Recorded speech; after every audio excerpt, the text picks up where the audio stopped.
Thank you for staying with us, everyone. Before we get into a conversation for tonight, let's bring you more stories. Former Commissioner for Information and Public Enlightenment in Anambra State, Don Adinuba, has dismissed the reports that former Governor Willie Obiano is dead. Reacting to online reports in a press statement, Mr. Adinuba said the rumor has no basis. He confirmed that Mr. Obiano lives in Texas, United States, and not London. He reiterated that he's not just alive, but healthy, strong, and too agile for someone who has just turned 70 years. He commended reputable media, including TVC News, for their accurate reporting. The Oni of Ife, Obai Nitogusi, has pledged the commitment of all traditional rulers in the Southwest to continuously engage lawmakers at the state and national assemblies in the region to support the reserved seats for women bill. The monarchs made the pledge at an interactive session with traditional rulers and lawmakers on the bill. National Assembly correspondent Jokadisa reports. The Special Seats Bill is a legislative proposal aimed at enhancing women's representation in federal and state parliaments. The bill seeks to address a long-standing structural imbalance in the nation's political representation. For instance, of the 469 members of the National Assembly, only 20 are women, while 14 state houses of assembly currently have no female representation.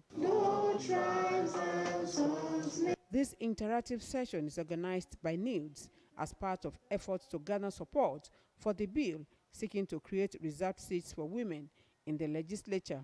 Our discussion today are expected to build a shared and informed understanding of the Special Seat Bill, particularly its contents, legislative implications, and the far-reaching developmental benefit it portends for Nigerian democracy. Maternal mortality, we are the last 5 in the world. We are not investing in the health services. And so any woman who is pregnant in Nigeria is on the maternity death road. And so if you have 14 houses of assembly without any woman, what are they deciding about women in the country?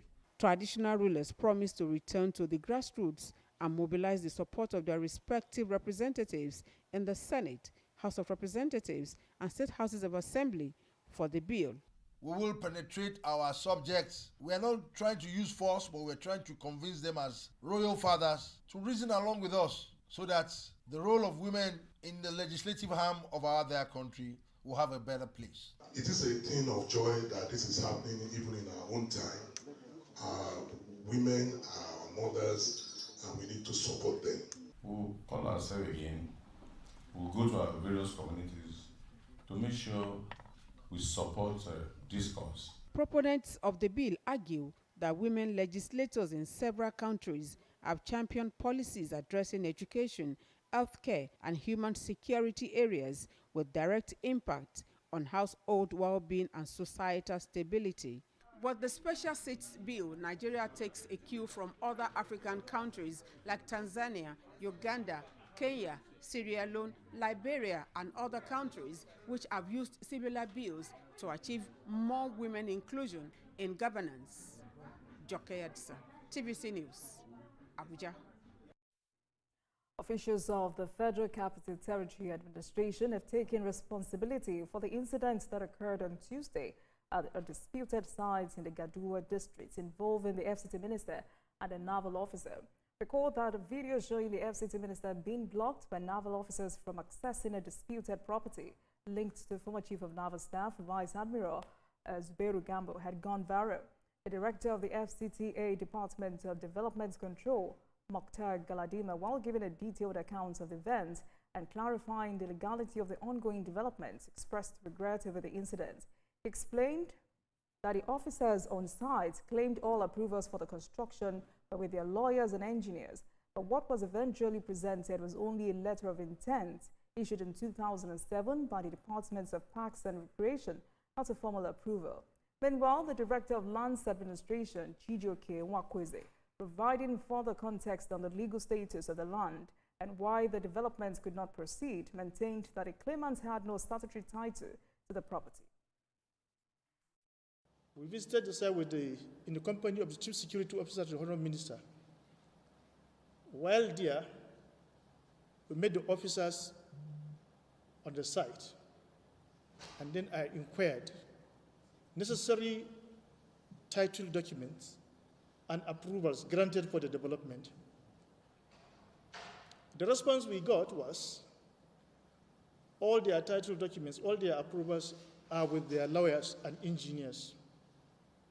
We advised that for every site, every development, such documents are kept on the site.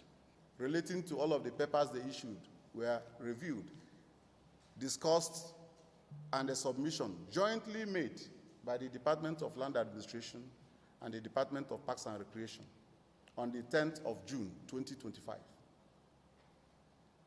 And one of the recommendations there in that joint submission was that all letters of intent and every approval of any sort on the basis of the letters of intent given by Department of Parks and Recreation be withdrawn. All. And people who were given these papers should send in their papers for vetting